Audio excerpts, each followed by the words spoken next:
Morley Minto सुधार 1909। Vote डालो और राज करो की नीति अपनाकर अंग्रेजों ने हिंदू और मुस्लिमों के बीच कौमी वैमनस्य खड़ा करने की योजना बनाई। ईस्वी सन 1906 आगा खां के नेतृत्व में मुस्लिमों का प्रतिनिधिमंडल वाइसराय मिंटो से मिला। उस समय भारतीय मंत्री मार्ले था। ईस्वी सन 1909 इस सुधार को मार्ले मिंटो सुधार कहते हैं। तो यहाँ पे हमें बताया है कि वोट डालो और राज करो की नीति अपनाकर अंग्रेजों ने जो है हिंदू और मुस्लिमों के बीच में जो है यहाँ पे भेदभाव वाली जो नीति थी वह खड़ी की और योजना बनाई। यह 1906 में आगा खां के नेतृत्व में मुस्लिमों का प्रतिनिधिमंडल जो था वह वाइसराय मिंटो था। तो वाइसराय मिंटो से मिला। उस समय में भारतीय मंत्री जो है वह मार्ले था। तो ईस्वी सन 1909 में था और जो सुधार हुआ उसे मार्ले मिंटो सुधार कहते है। गांधी जी का भारत में आगमन। तो अब यहाँ पे जो है हमें गांधी जी का भारत में आगमन बताया है। गांधी जी दक्षिण अफ्रीका में रंग भेद के विरुद्ध सत्याग्रह की लड़ाई सफलतापूर्वक लड़कर भारत वापस आए 1915। तो यहाँ पे हमें बताया है कि 1915 में जो है गांधी जी दक्षिण अफ्रीका में रंग भेद की जो थी वहाँ पे नीति उस रंग भेद के विरुद्ध सत्याग्रह की लड़ाई जो है सफलतापूर्वक लड़कर भारत में वापस आए। अपने राजकीय गुरु गोपाल कृष्ण गोखले और आध्यात्मिक गुरु श्रीमद राजचंद्र से प्रेरणा लेकर गांधी जी ने भारत के बहुत से भागों का प्रवास करके भारतीय जीवन को पहचानने का प्रयास किया। हिंदुस्तान की गरीबी का मूल अंग्रेजों द्वारा होने वाला शोषण कारणभूत मानकर हिंद में से ब्रिटिश शासन को समाप्त करने के उपाय का विचार किया।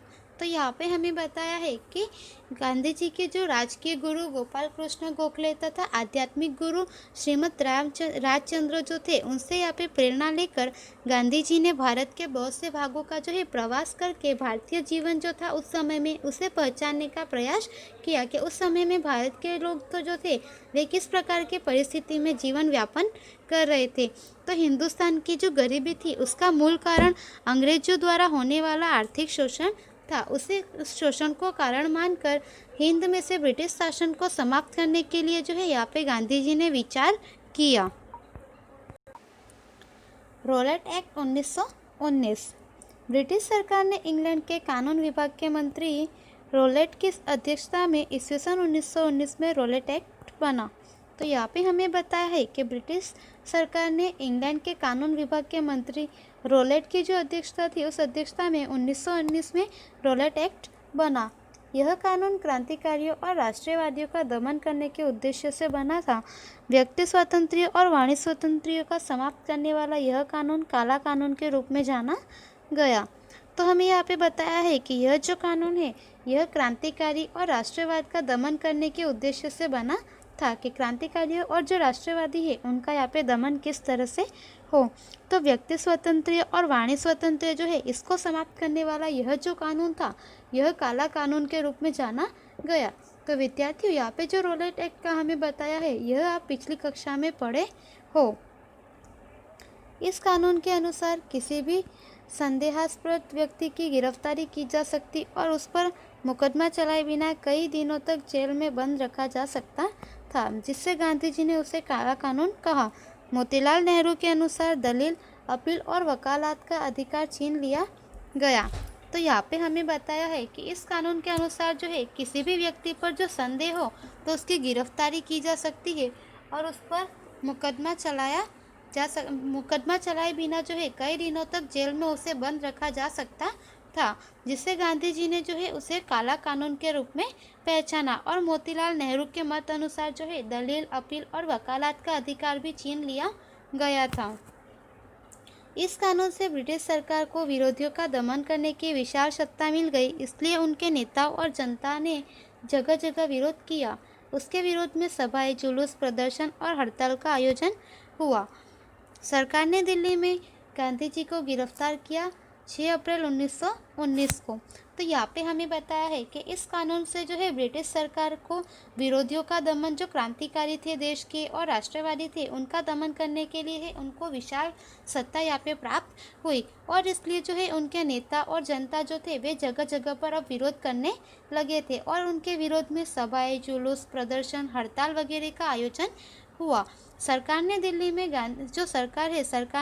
में गांधी जी को 6 अप्रैल 1919 को गिरफ्तार किया। पंजाब में डॉक्टर सत्यपाल और सैफुद्दीन किचलू को गिरफ्तार किए जाने पर आंदोलन उग्र हुआ। पंजाब में सरकार ने दमन का खुला दौर चलाया। तो यहाँ पे हमें बताया है कि गांधी जी को यहाँ पे गिरफ्तार किया गया। उसके बाद जो पंजाब में डॉक्टर सत्यपाल और सैफुद्दीन किचलू को भी गिरफ्तार किया, और इन दोनों को गिरफ्तार किए जाने पर जो आंदोलन था वह अब अधिक उग्र हुआ, और पंजाब में सरकार ने जो है यहाँ पे दमन का खुला दौर चलाया। जलियांवाला बाग हत्याकांड 13 अप्रैल 1919। तो यहाँ पे जो है हमें जलियांवाला बाग हत्याकांड जो है उसके विषय में जानकारी दी गई है, जो 13 अप्रैल 1919 को हुआ था। पंजाब में अमृतसर में से लोकप्रिय नेता डॉक्टर सत्यपाल और सैफुद्दीन किचलू की गिरफ्तारी हुई। उसके विरोध में वैशाखी के दिन त्यौहार के दिन पंजाब के अमृतसर में स्थित जलियांवाला बाग में एक सभा का आयोजन हुआ। तो यहाँ पे हमें बताया है कि पंजाब में अमृतसर में से लोकप्रिय नेता जो डॉक्टर सत्यपाल और सैफुद्दीन किचलू थे उनकी गिरफ्तारी हुई। उसके बाद वैशाखी के त्यौहार के दिन पंजाब के अमृतसर में स्थित जो जलियांवाला बाग है वहाँ पे एक सभा का आयोजन हुआ था। सेना के सैनिकों को लेकर जनरल ऑडोनिल डायर वहाँ पहुँच गया। बिना किसी पूर्व चेतावनी के निर्दोष जनता पर मशीन गन से गोलियां की वर्षा की। बाग के चारों ओर ऊंची दीवारें, बीच में खाली कुआं और बाहर निकलने का एक ही सरकरा मार्ग होने से असंख्य लोग गोलीबार का भोग बने। तो यहाँ पे हमें बताया है कि सेना के सैनिक को लेकर जनरल ऑडोनिल डायर जो थे वह वहाँ पे सभा जो है आयोजित की गई थी वहाँ पहुँच गए। बिना किसी की पूर्व चेतावनी के जो है निर्दोष जनता पर मशीन गन से गोलियों की वर्षा की गई, और बाग में चारों ओर ऊंची दीवारें, बीच में खाली कुआं और बाहर निकलने का एक ही सरकरा मार्ग होने से असंख्य लोग वहाँ पे जो है गोलीबार का भोग बने, और वे गोलीबार के शिकार बने, और काफ़ी लोगों की वहाँ पे जान गई। सरकारी विवरण के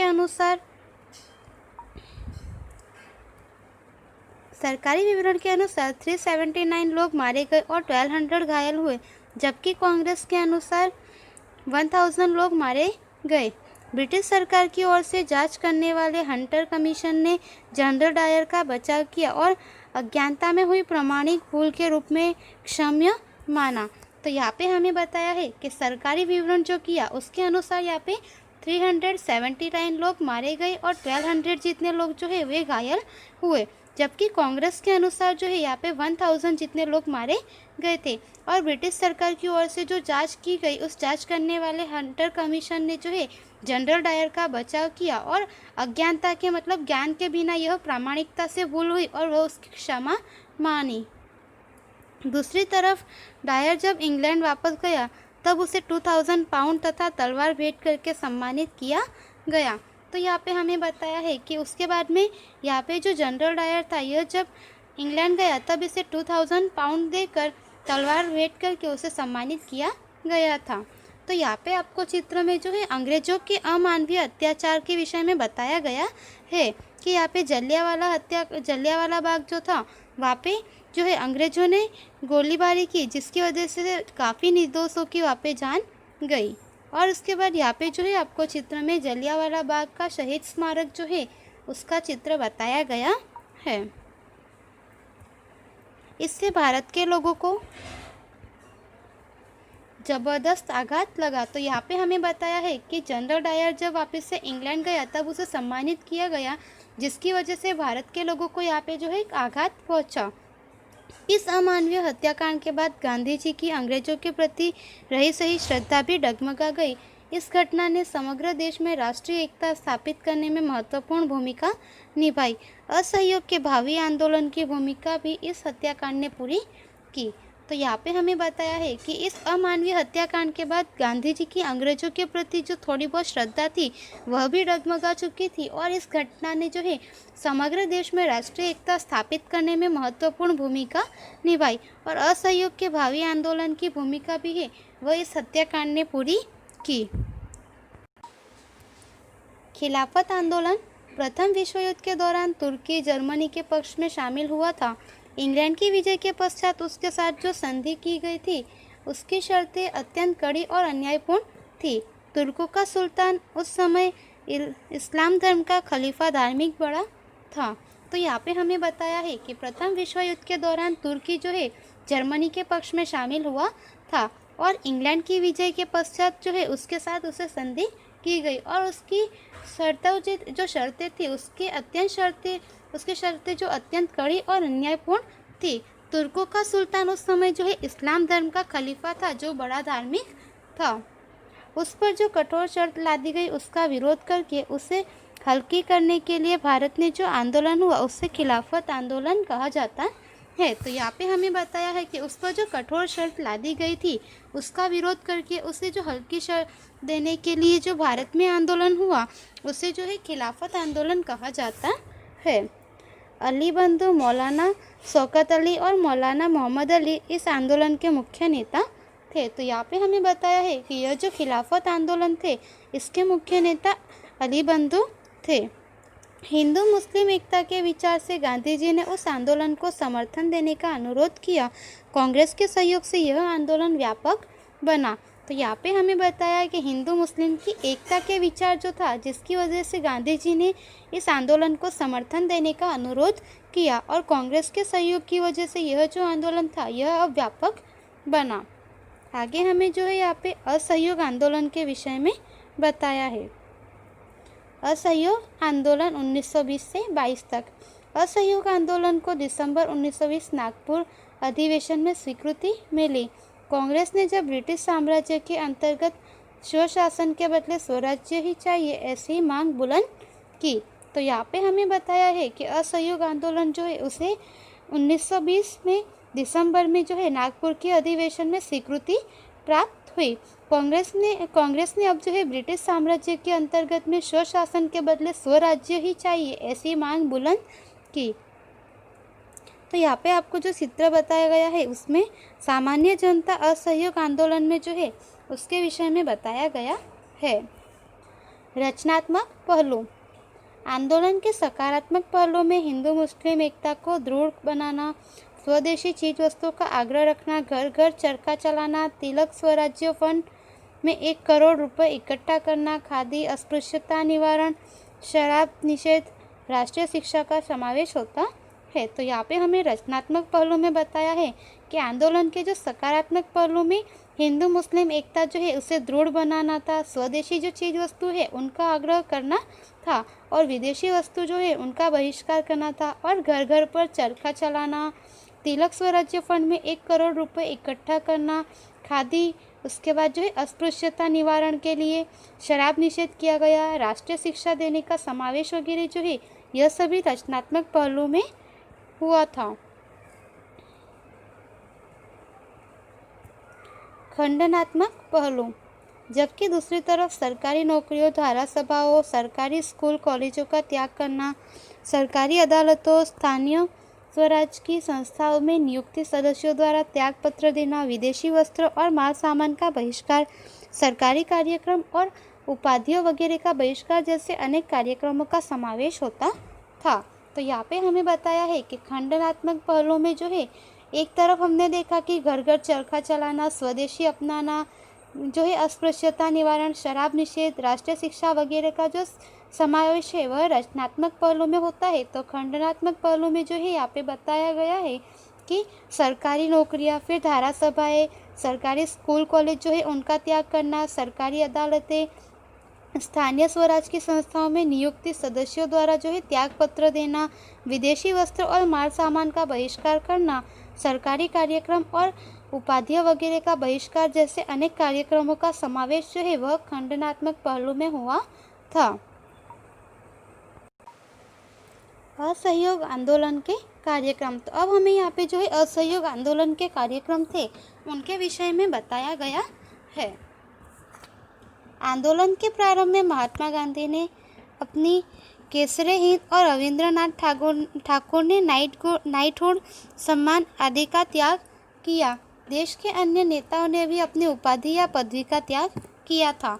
तो यहाँ पे हमें बताया है कि आंदोलन के प्रारंभ में ही महात्मा गांधी जो है उन्होंने अपने केसरी हिंद और रविंद्रनाथ ठाकुर ने नाइटहुड सम्मान आदि जो है इन सभी का त्याग किया, और देश के अन्य जो भी नेता थे उन सभी ने जो अपनी उपाधि या पदवी थी उन सभी का त्याग किया। विद्यार्थियों ने अंग्रेजी विद्यालय और कॉलेज छोड़ दिए। जगह जगह विदेशी कपड़े की होली जलाई गई।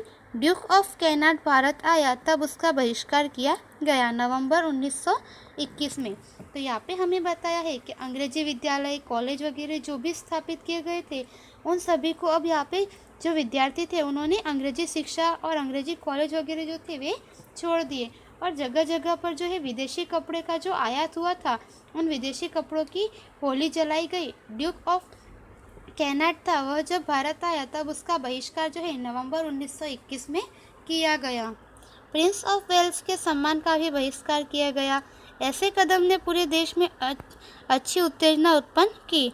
दूसरी तरफ राष्ट्रीय विद्यालय कॉलेजों की स्थापना हुई, जिनमें काशी, बिहार, जामिया मिलिया, गुजरात आदि में विद्यापीठ नाम से राष्ट्रीय विद्यापीठों की स्थापना हुई। तो यहाँ पे हमें बताया है कि प्रिंस ऑफ वेल्स जो है उनके सम्मान का भी यहाँ पे बहिष्कार किया गया था। ऐसे कदम से पूरे देश में जो है यहाँ पे सकारात्मक और अच्छी उत्तेजना जो है वह उत्पन्न हुई। तो दूसरी तरफ जो है भारत में राष्ट्रीय विद्यालय कॉलेजों की स्थापना हुई, जिसमें कि काशी, बिहार, जामिया मिलिया, गुजरात आदि में जो है विद्यापीठ के नाम से राष्ट्रीय विद्यापीठों की स्थापना की गई थी। स्वदेशी का प्रचार जोर शोर से होने से इंग्लैंड से आयात होने वाले कपड़े, जूती, मौज शौक की चीज वस्तुओं में भारी कमी होने से उसकी गूंज ब्रिटिश पार्लियामेंट में सुनाई दी। इंग्लैंड को हुए भारी नुकसान से सरकार चौंक उठी। तो यहाँ पे हमें बताया है कि स्वदेशी का प्रचार हुआ था, जिसकी वजह से जो है यहाँ पे विदेशी वस्तुओं का बहिष्कार हुआ और इंग्लैंड से आयात होने वाले कपड़े, जूते या फिर मौज शौक की जो भी चीज़ वस्तुएं थी उनकी यहाँ पे भारी कमी होने लगी, और इसकी जो गूंज थी वह ब्रिटिश पार्लियामेंट में सुनाई दी। और ब्रिटिश पार्लियामेंट में पता चला कि इंग्लैंड में से जो निर्यात होने वाला सामान जो है जो कि भारत में जाता है, और अब भारत के लोगों ने जो है उसे यहाँ पे आयात करने से मना किया, जिसकी वजह से इसकी गूंज जो है अब ब्रिटिश पार्लियामेंट में सुनाई दी, और इंग्लैंड को जो है इससे भारी नुकसान हुआ, जिससे कि इंग्लैंड की सरकार चौंक उठी। तिलक फंड में 1 करोड़ रुपए से अधिक धन एकत्र हुआ तथा आंदोलन के दौरान हिंदू मुस्लिम एकता के अनेक प्रसंग पर प्रकट हुए। हिंदू जमींदारों और मुस्लिम किसानों के बीच हुआ मोपला विद्रोह मलबार टीका पात्र कहा जा सकता है, उसे ब्रिटिश सरकार ने कठोरतापूर्वक दबा दिया। तो यहाँ पे हमें बताया है कि तिलक फंड में जो है 1 करोड़ रुपए से अधिक धन एकत्र हुआ तथा आंदोलन के दौरान जो है हिंदू मुस्लिम के एकता के अनेक प्रसंग भी प्रकट हुए थे, और हिंदू जमींदारों और मुस्लिम किसानों के बीच में जो है यहाँ पे मलबार टीका पात्र कहा जा सकता है, और उसे ब्रिटिश सरकार ने कठोरतापूर्वक दबा दिया। इस आंदोलन को निष्फल बनाने के लिए सरकार ने दमन नीति का सहारा लिया। अंधाधुंध लाठीचार्ज, गोलीबारी, सामूहिक गिरफ्तारी और अमानवीय अत्याचार किए। हिंदू मुस्लिम एकता को तोड़ने के लिए असफल प्रयास किए। तो यहाँ पे हमें बताया है कि इस आंदोलन को जो है निष्फल बनाने के लिए सरकार ने दमन नीति का सहारा लिया। अंधाधुंध लाठीचार्ज की, गोलीबारी की, सामूहिक गिरफ्तारी की, अमानवीय अत्याचार भी लोगों पर किए, और हिंदू मुस्लिम की एकता को तोड़ने की जो है असफल प्रयास किए, जिसमें कि हिंदू मुस्लिम की एकता को तोड़ने का प्रयास किया परंतु वह एकता टूटी नहीं। तो इस प्रकार से जो है यहाँ पर लोगों पर अत्याचार किए गए थे।